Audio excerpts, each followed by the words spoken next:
The Ottoman Empire's failure to capture Vienna in 1683 was a turning point, marking not just the end of Ottoman expansion into Europe, but signalling the start of the empire's slow decline.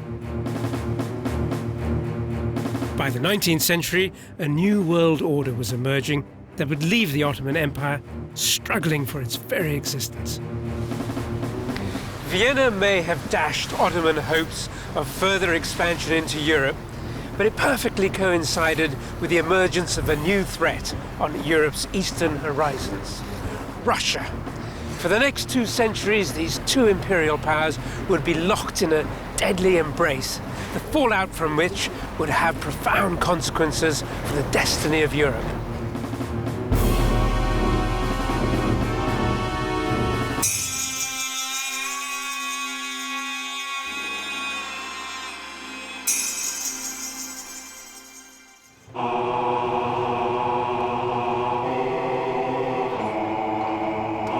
Founded in 1703, St. Petersburg expresses perfectly Russia's early imperial ambitions.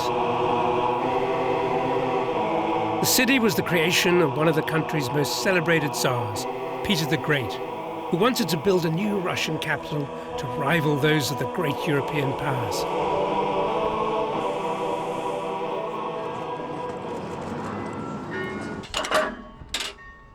Peter the Great is still hugely revered in St. Petersburg, and every day at noon, a cannon salute is fired off in his honor. I believe it's a very big bang.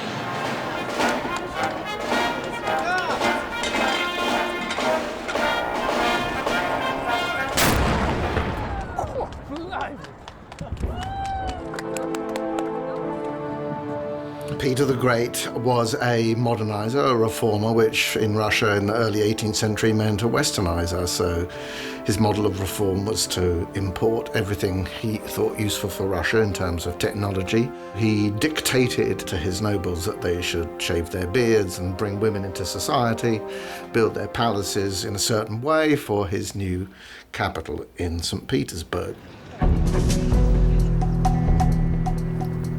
In 1721, just 4 years before his death, Peter the Great was proclaimed Emperor of all the Russias. It was a bold statement, and it announced his intention to turn Russia into a major European superpower, an agenda that was subsequently followed by all the Tsars that came after him. But this was an ambition that was not so easily realized. Russian expansion brought them into direct confrontation with the Ottoman Empire. And the Ottomans were not about to relinquish their own imperial dreams without a fight.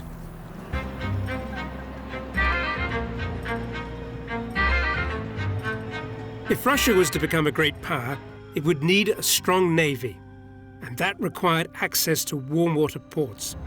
This drove Russian expansion southwards towards the Black Sea. Throughout the 18th century, Russian forces confronted the Ottomans repeatedly. They pushed into Ottoman territory on the northern coast of the Black Sea and the Caucasus and occupied the Ottoman vassal states of Moldova and Wallachia. Russia needed to expand southwards in the 18th century because it saw that its economy needed to diversify. And that depended on the development of ports on the Black Sea to open up Russia's trading routes through the Dardanelles into the Mediterranean. But Russian expansion was not limited to Ottoman domains. Poland and Lithuania were absorbed into the empire as well, raising tensions with Western Europe.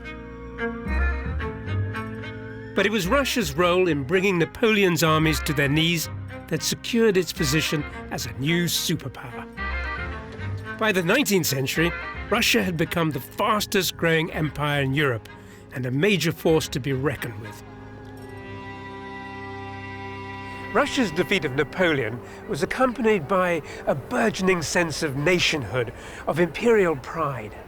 This column behind me, standing in the middle of St. Petersburg's main square, was erected as a celebration of that triumph.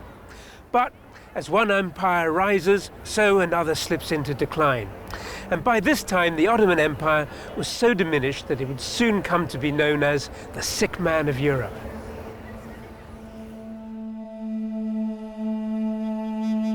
From its territorial height at the end of the 17th century, the Ottoman Empire slowly contracted, losing Croatia, parts of Romania, and all of Hungary to Austria. The Ottoman Empire in the early 19th century was seen throughout Europe as an empire in decline. It had large Christian minorities that were increasingly becoming conscious of the need for religious liberation from the Ottoman Empire. There were lots of armed bands going about the place. There were local warlords setting themselves up as dictators in various areas, in the Balkans in particular. Rebellions flared up across Ottoman lands, in the Balkans, Wallachia and Moldova, and a Greek independence movement was gaining momentum. In the 1820s, the Greek communities of the Ottoman Empire were beginning to rise up against Muslim rule. And they were encouraged by Philo-Hellenic sympathies of Western intellectuals such as Byron, and in particular by the support of officials in St. Petersburg. Central to the empire's problems were the army's elite corps, the Janissaries, who had become corrupt and resistant to change. The army really needed modernization, but it meant pushing back the influence of this caste of Ottoman military leaders, the Janissaries, who had inherited their positions, who passed them on to their sons, and who were really fiefdoms within the army. The famous Janissary Corps, these were originally had been a sort of Praetorian guard around the Sultan. They had become a very disruptive, power-hungry element, jealous of their own privileges. They rose in rebellion in 1826 and were suppressed, but remained an element within the army that was going to oppose any modernization even after 1826. So that was the sort of problem facing Ottoman military leaders. The Sultan at the time realizes that he has to do something about this. There has to be reform. So he dumped them into the Bosphorus with cannonballs tied to their feet. Hundreds of them, thousands of them. The Janissaries, once famed for their discipline and loyalty to the Sultan, had come to a tragic end. But when it came to the rebellions raging across the empire, the new Ottoman army was no better at keeping order. Stories of brutal massacres stoked old resentments and divisions, and in the case of Russia, provided a pretext for invasion. Like so many times before, the Danube River became the front line of Ottoman defense. In 1828, the Russian army once again invaded the Romanian province of Wallachia, just over there. But they weren't content to stay put this time. They crossed over the Danube into Bulgaria there. Now, Bulgaria had been part of the Ottoman Empire for centuries, and suddenly here was the Russian army in the Ottoman heartlands. In spring the following year, Russian forces swept southward, capturing the city of Edirne, just 200 kilometers west of Istanbul. As Russian battleships closed in on the Ottoman capital, the Sultan had no option but to sue for peace.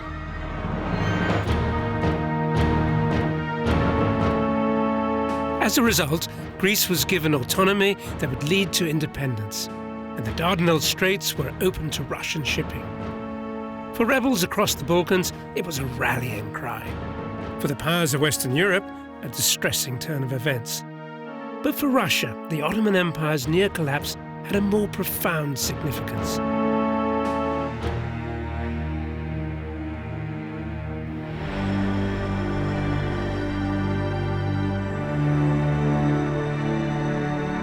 By the 19th century, the Russian Empire had religion at its heart. More Russian Orthodox pilgrims visited Jerusalem than any other branch of the Christian Church. Since the fall of Constantinople, Russia saw itself as the natural heir to Byzantium and protector of all Orthodox Christians.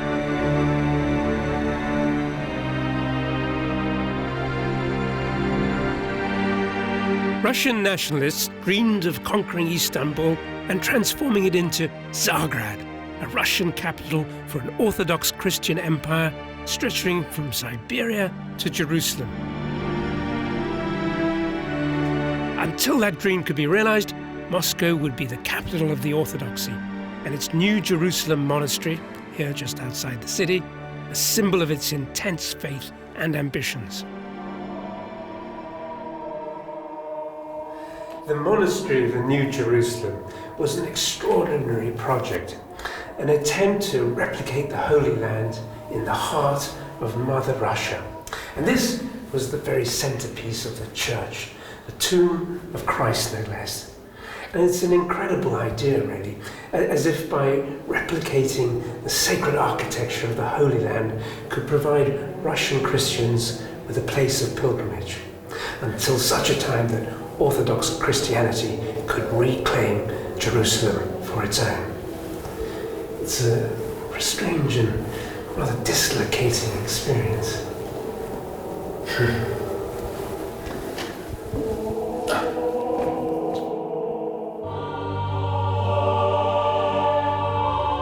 The monastery was founded in 1656 by the Russian Patriarch Nikon, who wanted its central church to be a faithful replica of the holiest Christian site in Jerusalem, the Church of the Holy Sepulchre. Vasily Martisovich is a spokesman for the monastery. В 17 веке это было крайне тяжело. И патриарх Никон в 17 веке он понимал, что построив копию вот этого храма гроба Господня, он воплотит те мечты русского человека, который мечтал попасть в это святое место, чтобы, поклонившись этим святыням, которые там есть, он мог как бы перенестись духом, увидеть, что все то же самое есть в Иерусалиме. Where we're standing right now, actually inside the church, what are the specific features that we see around us? How do they relate to Jerusalem? Идентичны тем святыням, которые есть в храме гроба Господня. Например, вот кувуклия, гроб Господень, камень помазания или камень повития имеет такие же размеры. What does that tell us about the idea of Jerusalem and Christianity in relation to Russia as a country? Первый пал еще в V веке. Византийская империя берет на себя идею Второго Рима. И в XV веке Византийская империя под ударами турок падает. И вот наступает то время, когда начинается искание Третьего Рима. Москва могла говорить о том, что она на себя может взять эту идею, то, что Москва — Третий Рим. К этому толкали многие публицисты того времени. Многие писали, что два Рима пали, третий Москва стоит, а четвертому не бывать. То есть с этой идеей многие связывали постройку Нового Иерусалима. Russia's religious fervor gained added momentum when in 1825 Tsar Nicholas I became emperor of all the Russias. He was a devout Christian and champion of the Orthodox Church, whose advancement he placed at the center of his foreign policy. Nicholas I was a man of order. He was a military man. He saw the Napoleonic Wars.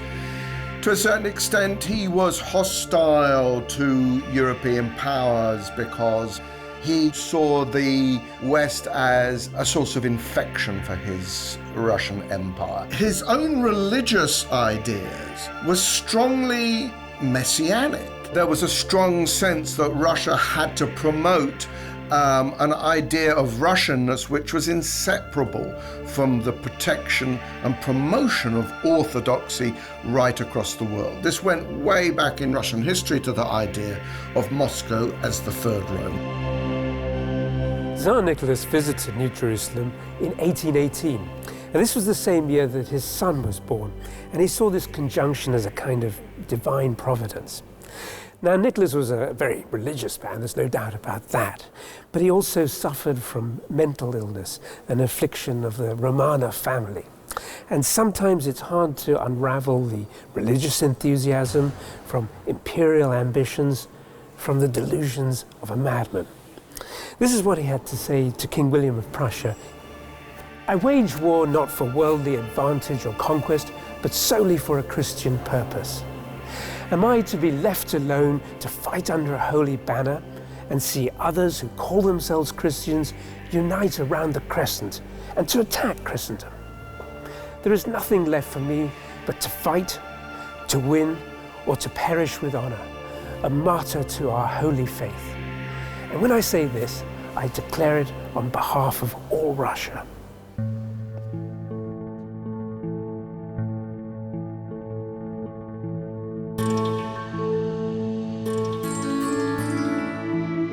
Tsar Nicholas's Christian zeal may have been genuine, but the Western powers weren't buying it. By the 19th century, a third of all Russian exports were passing through Black Sea ports. They feared Russian expansion was less about religion and more about empire.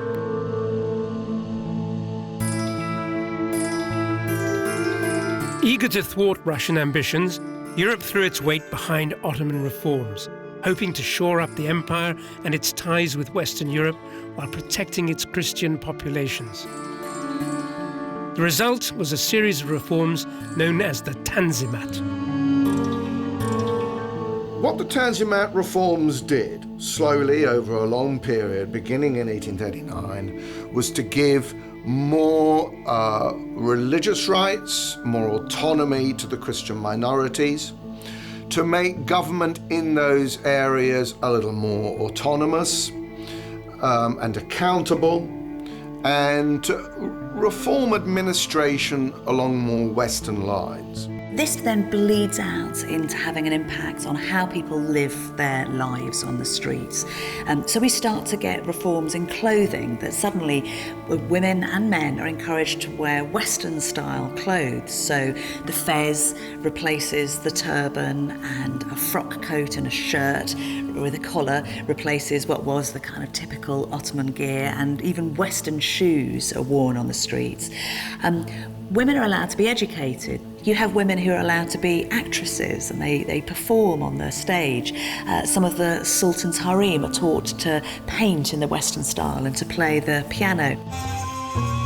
Ottoman reforms coincided with a sudden enthusiasm for all things Eastern in the West.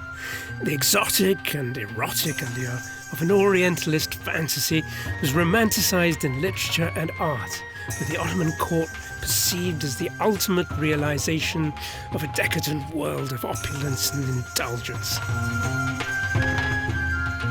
In the 18th and 19th centuries, certain elements of Western society become obsessed with the East. This is something that we now call Orientalism, and at the time was sometimes called Ottomania. Men and women, particularly those with money and standing and influence, start to wear Ottoman-style clothes to parties. We even have this lovely little sketch of Jane Austen, who's wearing what's called a Mamluk cap. People start to commission paintings describing the Orient and the East. So rather than being somewhere that was considered dark and dangerous, it becomes somewhere which is exciting and enticing. There is a sort of Western Orientalism which softens Western perceptions of Islam and the Turk. I think it's partly to do with increased Western travel to the Holy Lands, the Ottoman territories. The Islamic religion is sort of quiet, contemplative, peaceful. They luxuriate in this sense of liberation, and that does change attitudes, I think, towards the Turk. It definitely has this erotic tinge to it. The idea of women in the harem shut up and they're only there to service the Sultan and to bring him pleasure is something which men, to be honest, cannot get enough of. They love hearing harem stories. There are paintings of women in the harem, and the Western fascination and imagination is really fired. For the Ottomans, this was an incredibly mundane thing that women would do. They would go to get clean and to have a gossip, basically, and they'd come home. There was nothing erotic about it. The craze for all things Eastern reached new heights in the 19th century when English painter and sculptor Lord Leighton designed his sumptuous London residence. Lord Leighton was one of the real drivers who brought an Ottoman aesthetic into the British middle and upper classes. He was a passionate collector, he was a brilliant painter himself, and he really appreciated the beauty that he saw around him in North Africa, in Istanbul, in the Balkans, in the Middle East. And he started to bring back both the inspiration and the influence and actual things from that world. Here we have beautiful ceramic tiles that were made in the 17th century. There are inscriptions from the Quran. And the actual shape of this room is based on an Arab-influenced hall from Sicily. So you can feel the Orient around you when you sit here.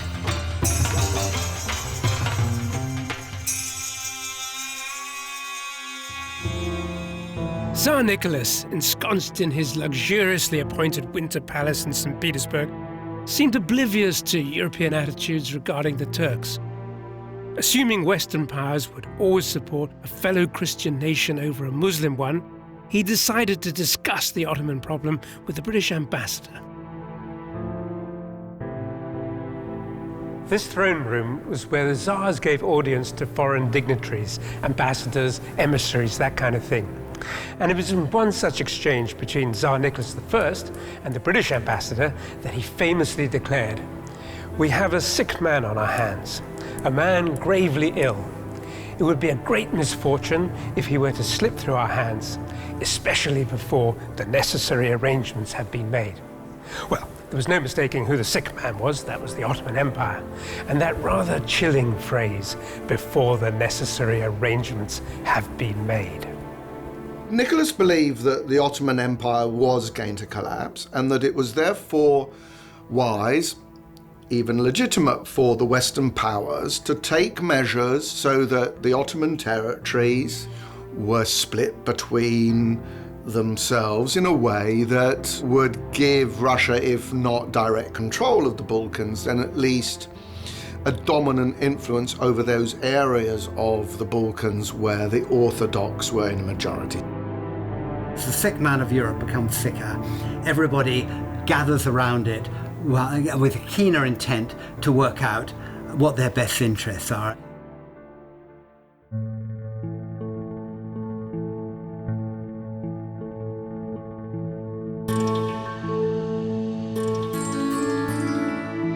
Russia was poised to deliver the fatal blow, but the catalyst for action would not take place in Istanbul or the Balkans, but in the Ottoman-controlled holy city of Jerusalem.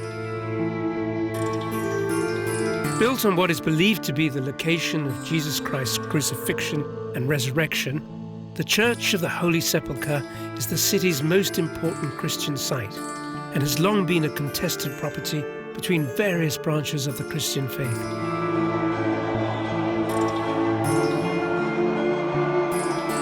The ceremony of the Holy Fire, held every Easter, is one of the church's most spectacular events, but it has also been a flashpoint for conflict. In 1846, disputes between French Catholics and Orthodox Russians over privileges to the site became so embittered that an all-out riot erupted during the Easter celebrations. Pilgrims joined priests on both sides in a spree of violence. When the fighting was eventually quelled, more than 40 people lay dead on the floor.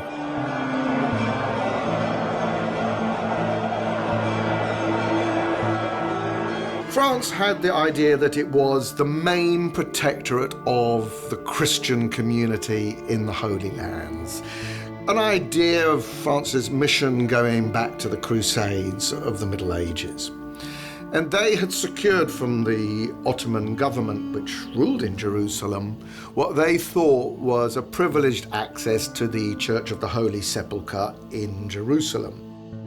But that was, for the Russians, negated by their own treaties with the Ottomans, which they thought gave the Orthodox privileged access to these very same places. You can imagine the position of the Ottomans. They prevaricated, saying yes to everybody in order to let the problem they hoped go away, but it didn't go away. To force the issue, Russian troops once again occupied the principalities of Wallachia and Moldavia and amassed forces on the Ottoman frontier in the Caucasus. For Tsar Nicholas, the situation was becoming intolerable. Determined to fulfill Russia's Christian duty, he issued an ultimatum. Russians demanded a restoration of Orthodox privileges in Jerusalem and also that Russia be recognized as the protector of Orthodox Christians, not just in the Holy Lands, but throughout the Ottoman Empire. Well, obviously, this was going to greatly compromise Ottoman sovereignty. The Russian invasion of the Danube provinces had already compromised Ottoman territorial integrity. And so, Sultan Abdülmecid felt compelled to declare war. Russia was a major power, but its army was obsolescent, unprofessional, and ill-equipped. Russia's navy, however, was another story.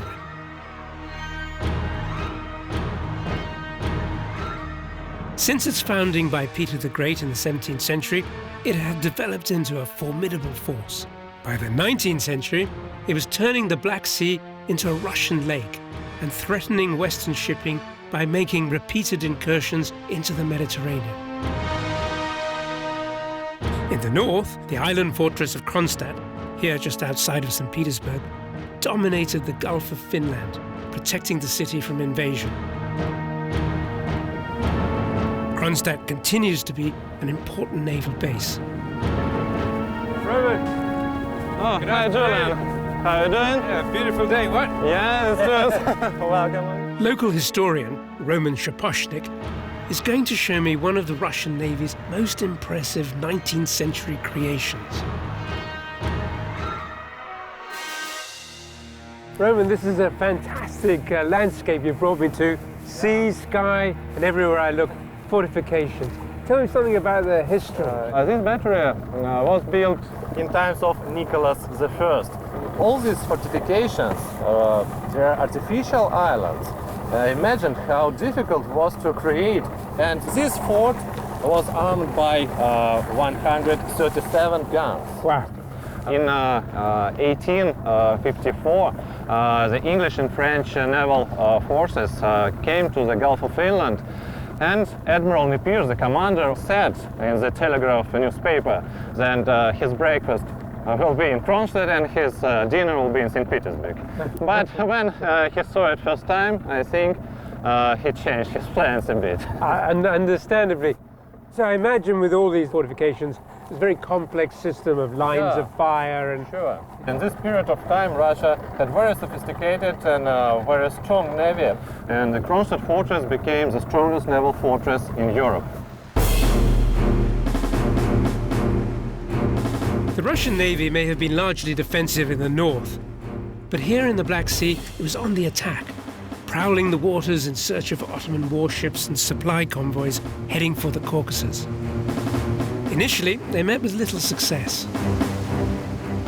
In November 1853, Russian fortunes changed completely when they came across the Ottoman squadron, quite by chance, sheltering from the storm in the port of Sinope on the northern coastline of Anatolia. Completely unprepared for battle, the Ottoman vessels were sitting ducks.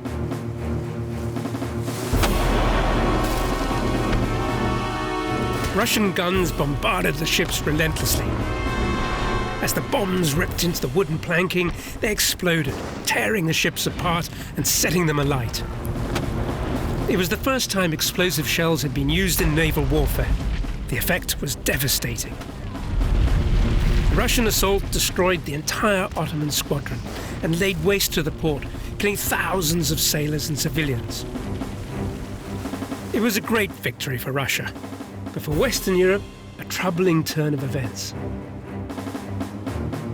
Britain and France realised they have to intervene because there is now nothing left to stop the Russians getting hold of the Bosphorus and potentially taking Constantinople. They have to enter the war at this point. In March 1854, Britain and France declared war on Russia. The Ottoman Empire, once the embodiment of evil, had become an ally.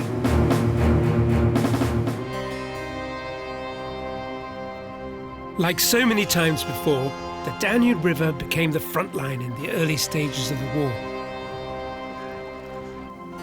Stretching from the Black Sea, through the Balkans and into Central Europe, the Danube was a hugely strategic prize. Whoever controlled it gained a military and economic advantage. The Ottomans had fought hard to take it back in the 15th century, and they certainly weren't going to give it up without a fight. This stretch of the Danube is where in 1853 Russian troops crossed to lay siege to the fortified Ottoman town of Silistra, just there. The idea was that once they'd taken Silistra, they would then march on Istanbul as they had done 25 years earlier. But as so often in war, the best laid plans just don't happen that way. Russian forces positioned themselves on hilltops overlooking the city and began a relentless bombardment, day and night. It was, in effect, a shock and awe offensive, designed to topple the town quickly. To the casual observer, it was simply a fantastic spectacle. The young Leo Tolstoy, who was an officer in the Russian army, here at the time, provides us with a vivid picture of the scene in a letter that he wrote to his aunt. I amused myself, watch in hand, counting the cannon shots that I heard, and I counted 100 explosions in the space of a minute. The spectacle was truly beautiful, especially at night.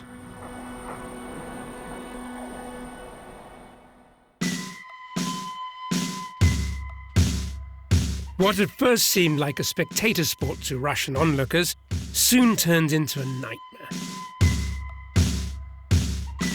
The Ottomans had learned from the last Russian siege of Silistra and built a ring of sturdy fortifications around the city. The Russians found themselves held up in Silistra by Turkish forces that turned out to be much better than they'd expected. The Turks were good at fortifications, artillery. They were used to siege warfare against fortresses. As the siege dragged on, the death toll steadily rose, numbering thousands on both sides. And the war descended into a particularly grisly hand-to-hand combat.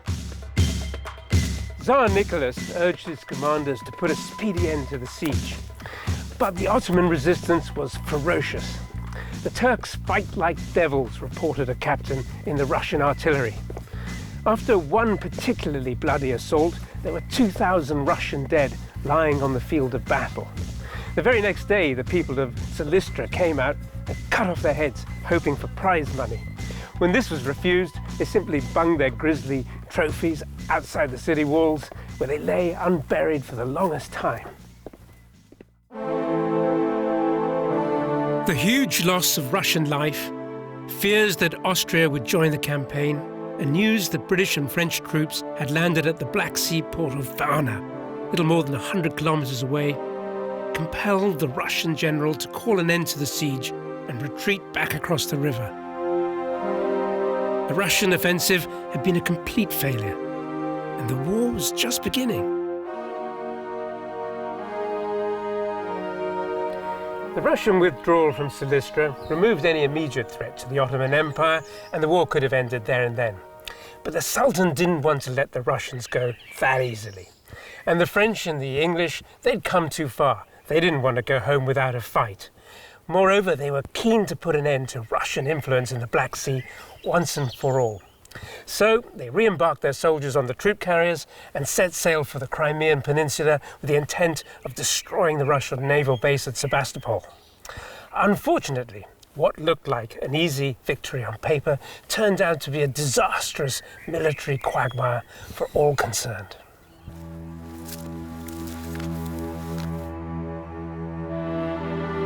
Waged almost entirely on the Crimean Peninsula, what became known as the Crimean War would drag on for 2 more years and enter history as one of the most disastrous military campaigns of its time.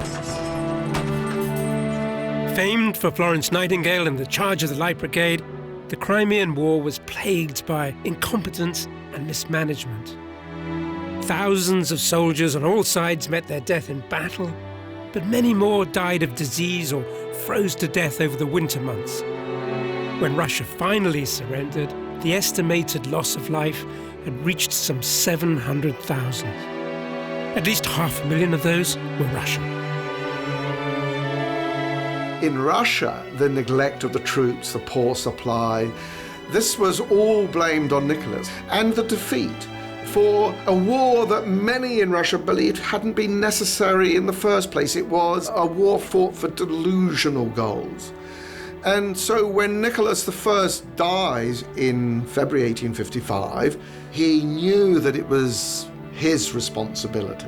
This was a catastrophe for him because it was the collapse of his ideology, his worldview, his religious belief, his sense that he was on a divine mission.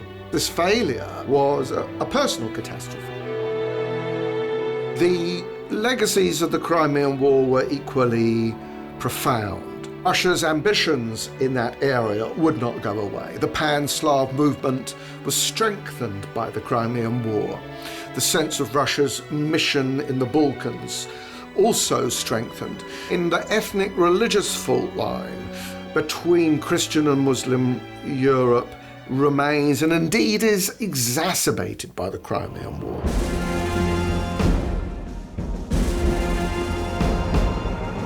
The Russians may have been defeated in Crimea, but their incursions into the Balkans opened a Pandora's box of nationalist movements across the Ottomans' European territories.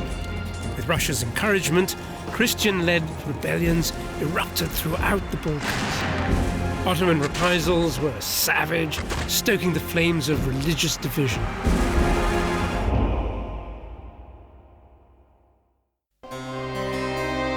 One of the most infamous examples occurred here in the small Bulgarian town of Batak in the spring of 1876.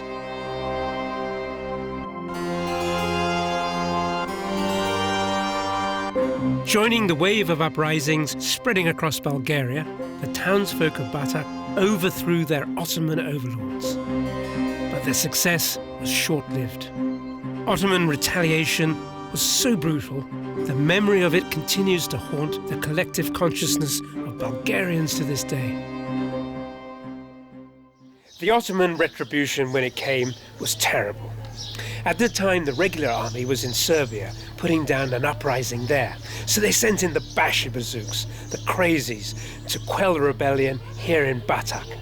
Now, many were local men, so there's an element of old scores being settled, which made things particularly nasty. Christian versus Muslim. The massacre was frightful. Thousands dead, women and children, babes in arms. The bodies piled up.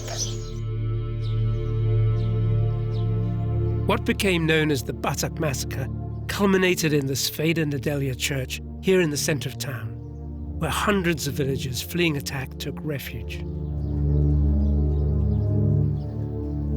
In an effort to flush them out, the Bashi-bazouks laid siege to the church, setting it alight.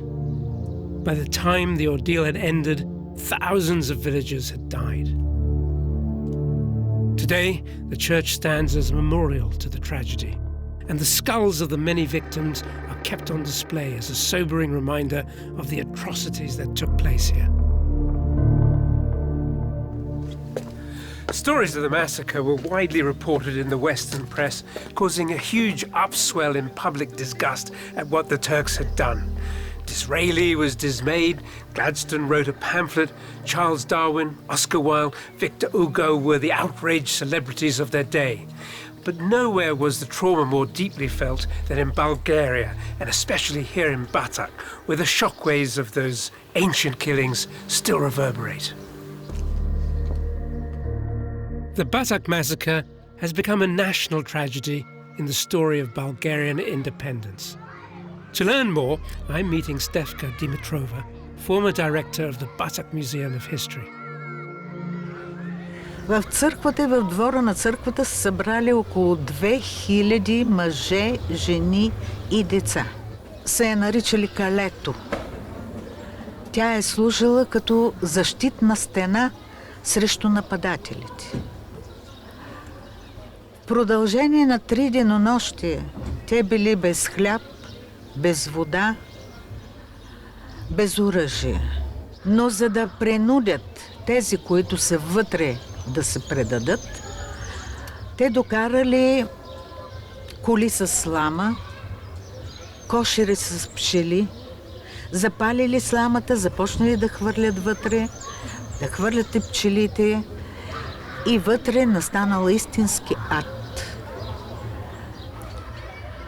Тогава една част от тях излезли отвън да си вземат въздух и били пленени от войската.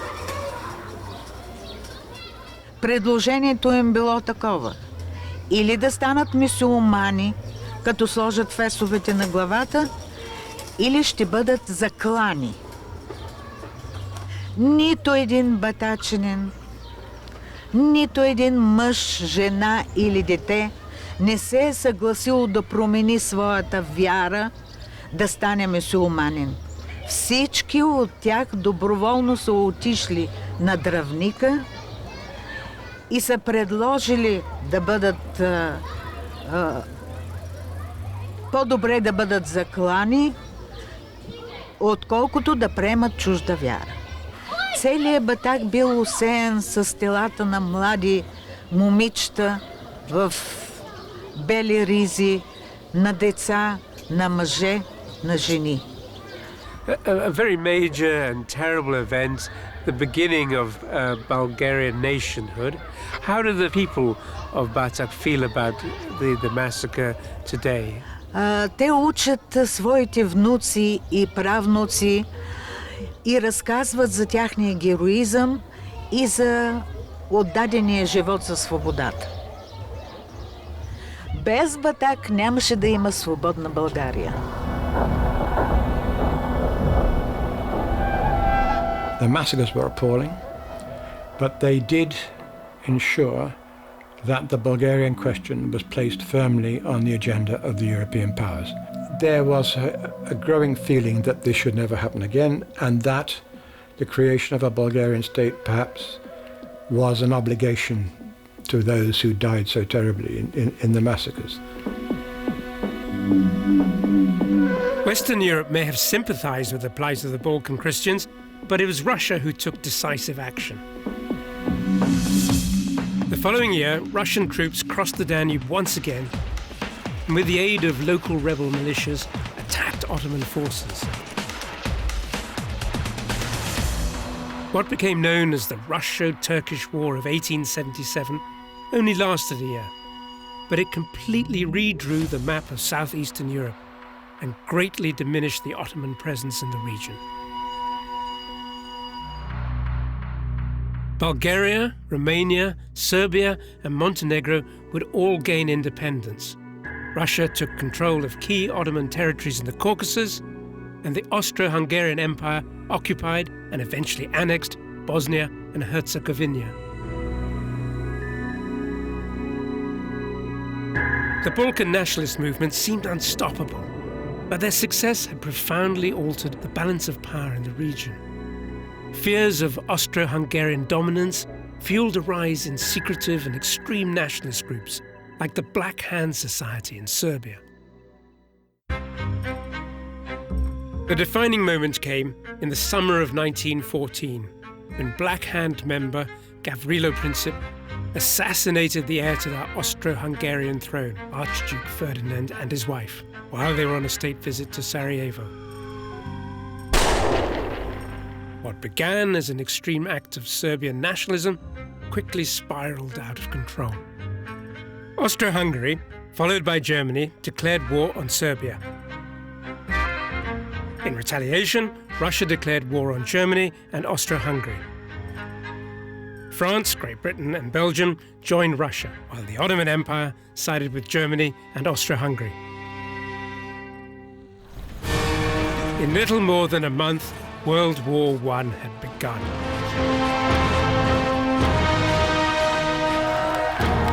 As battles raged across Western Europe, one of the bloodiest theatres of the conflict took place far away, in the Ottoman heartland of the Gallipoli Peninsula, the very spot where Ottoman warriors first crossed into Europe some 600 years before.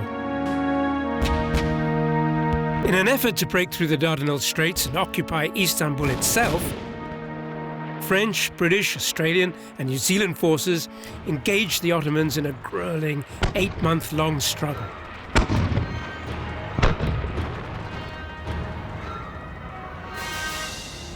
When it was over, the Ottoman army could claim victory at Gallipoli, but at a price.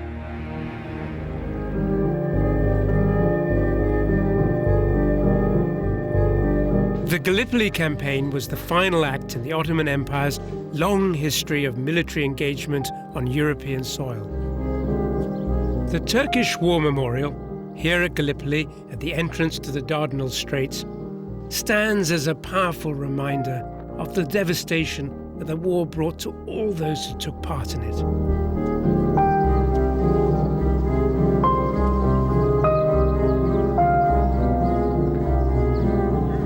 Kenan Çelik is a local guide and a veteran of the Turkish army. His relatives fought and died at Gallipoli. The Battle of Gallipoli, a moment of nationhood for modern Turkey. But the soldiers who were fighting here, they were fighting for their homeland, an Ottoman Empire. It was a matter of survival, was it not? Of course, it was a matter of survival. As you know, Navy attacked to force through Dardanelles. It was Churchill's idea. It would be easy to get through and occupy Istanbul, and then city would be sandwiched. Meanwhile, the Russians were supposed to come from north and invade Istanbul. And then Turkish existence in Europe would be exterminated, and Turks would have no lands in Europe at all. This was the idea in 1915. So then what about Turkish people? Where they go? Where they have a nation? Right, I mean, they were, this was the heartlands, as well as the homelands. It was the heartlands of the Turkish Empire by this time. There was nowhere to run to, nowhere to hide. We rather die here in the battlefield rather than see this. So it was homeland, of course. For the Allies, Britain, Australia, New Zealand, we remember this battle for the huge loss of life. But equally on the Turkish side, there was also many, many casualties. 57th Regiment, for example, joined the fighting. Turkish regiments at that time had nearly 3,000 men, and only a dozen survived from this regiment. The distance between trenches 8 yards, that is certain. 8 yards? 8 yards. Goodness. And men in the first row die, and then men behind in the second row, no, they will replace them in a few minutes, and they will die. And knowing this, without any hesitation, without any orders, they move and then replace first line, which was wiped out already. It was the spirit of Turkish army which saved the country, motherland for us, and that was very important, significant thing. Well, he built a fantastic memorial to all these dead. A lot of Turks visit this memorial and try to find their relatives. My family lost 2 members. Really? My great uncle died here. My grandmother used to say, when he was called to join the army, he said before leaving home, if I go to Gallipoli, don't expect me anymore. A month later, army sent a report to the village, he was killed here. In war, everybody suffered. We know this, definitely. We welcome people, and we think there's no point in keeping hatred or animosity anymore, and we see this as a place of reconciliation. Gallipoli should be a place of peace, not war anymore.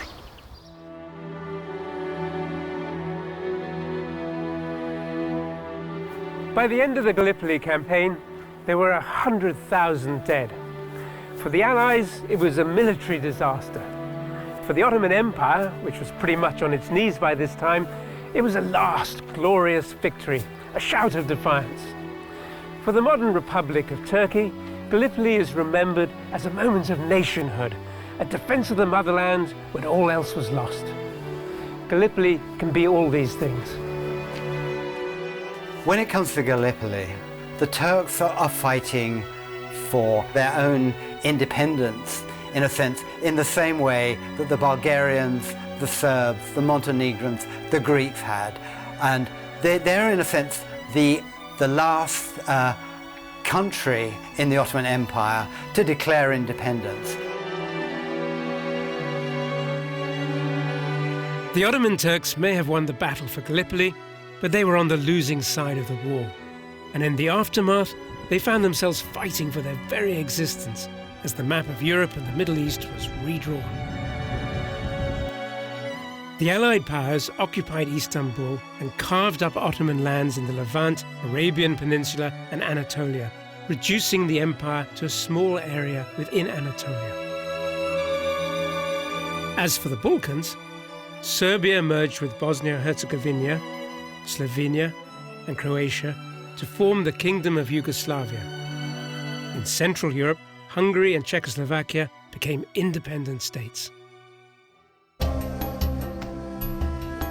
Under the leadership of Army Commander Mustafa Kemal Ataturk, Turkish forces launched a war of liberation, regaining Anatolia and territory in southeastern Europe corresponding to modern-day Turkey.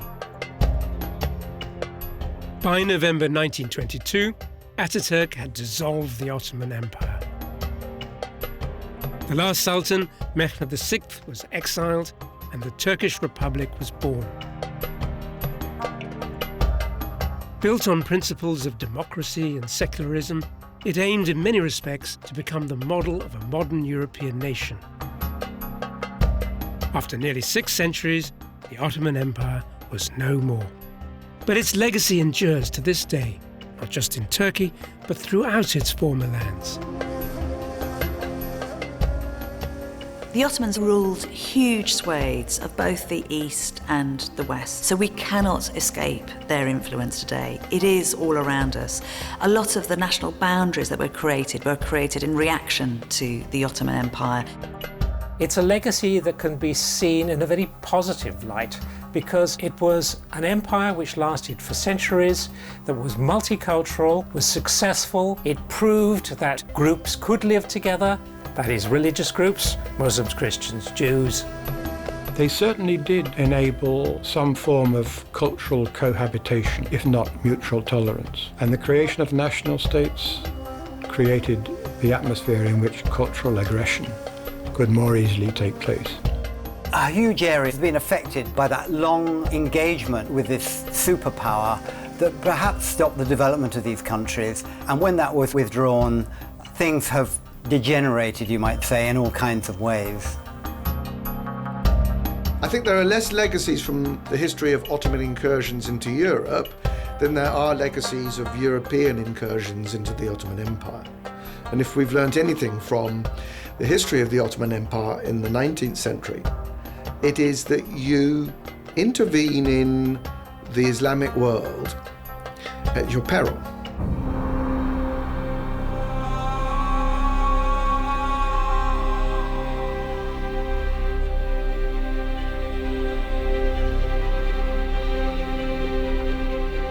Gallipoli, and the narrow stretch of water separating Asia from continental Europe. This is where the Ottomans first crossed over into Europe and where they fought their last great battle against a European army. 5.5 centuries separate these two events which bookend the Ottoman engagement with Europe. This is a period in history which is often portrayed as a clash of civilizations. But the reality is much more complex than that. More a meeting of civilizations, a cross-cultural exchange of people, commodities, ideas, even religious precepts. One can no more take the Ottomans out of Europe than Europe out of the Ottomans.